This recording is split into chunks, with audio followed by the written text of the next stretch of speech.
সবকিছু গোছগাছ করতেছো কেন? আমরা এখান থেকে চলে যাচ্ছি। আজকে সকালে তোর বাবার ট্রান্সফারের অর্ডার আসছে, কালকের মধ্যে চলে যেতে হবে। আমি এখান থেকে কোথাও যাব না।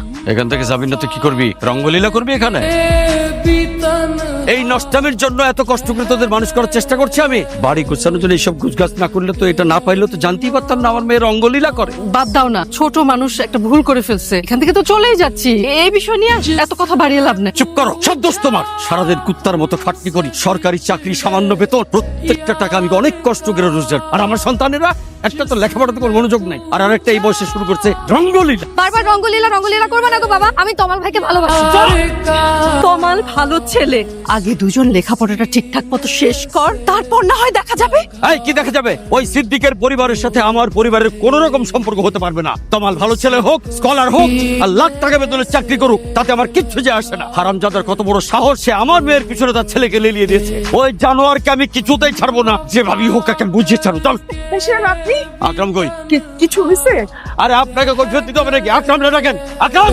তুমি বাসার ভিতরে ঢুকে চিৎকার করতেছো কেন? গলা নামায় কথা বলো। কি গলা নামিয়ে কথা বলবো আমি? তুই আমার সিনিয়র বলে যা খুশি তাই করবি, আর আমি ছেড়ে দেবো? তুমি তো বাসার ভিতরে ঢুকে হুমকি ধামকি দিচ্ছ। কিসের হুমকি ধামকি? তুই আমাকে মিথ্যা দুর্নীতির দায়ে ফাঁসিয়ে দিবি, আর আমি ঘরে চুপচাপ বসে থাকবো? আমি তো জানতাম কি জন্য তোর ফ্যামিলিকে আমার ফ্যামিলির সাথে ভালো সম্পর্ক করার সুযোগ দিয়েছিলি। সবগুলো ফাইলে আমি সরল মনে সাইন করেছিলাম, আর এখন আমি হয়ে গেলাম দুর্নীতিবাজ। যদি প্রমাণগুলো আমি রাখতে পারতাম, তাহলে তোর আমি মুখোশ করে দিতাম। তোমার তো চাকরি চলে যাওয়া উচিত ছিল।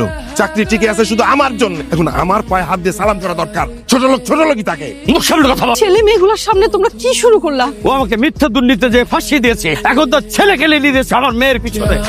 বাপ ছেলে একই ক্যারেক্টারলেস। আমার ছেলে বুয়েটে পড়ে, আর এটা জানার পরে তুই আর তোর বউ, তোরা তোর মেয়েকে লেলিয়ে দিয়েছিস।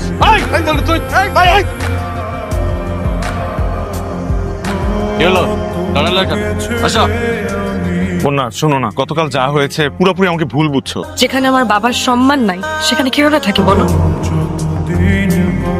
I am really proud of you. তোমার বাবার সঙ্গে একজন খারাপ ব্যবহার করেছে, তুমি সন্তান হিসেবে সেটার প্রতিবাদ করেছো। আমি খুব খুশি আছি। আর আমার খুশি মানে? আমার খুশি তো বন্যা, ছোটবেলা থেকে বাবা হিসেবে তুমি আমার সব দায়িত্ব পালন করেছো। আমার পছন্দ অপছন্দকে অগ্রাধিকার দিয়েছো, কিন্তু আমি যে মানুষটিকে আমার জীবনের চাইতেও বেশি ভালোবাসলাম, সেই মানুষটিকে আজকে আমার হারাতে হলো শুধুমাত্র তোমার এক ভুলের কারণে। বাবা, তুমি কি বুকে হাত দিয়ে বলতে পারবে যে তুমি একটা বারের জন্য টের পাওনি যে আমি বন্যাকে ভালোবাসি? কিন্তু আমার তো কোনো ভুল হওয়ার কথা না। বাবা, আমি ছোটবেলা থেকে এটা দেখে বড় হয়েছে যে আমার বাবা কখনো অন্যায় করে না, অন্যায়কে প্রশ্রয় দেয় না, অন্যায়ের সাথে হাত মেলায় না, উল্টা আমার ভুল ধরিয়ে দেয়। আজকে তুমি কিভাবে এত বড় একটা ভুল করতে পারো?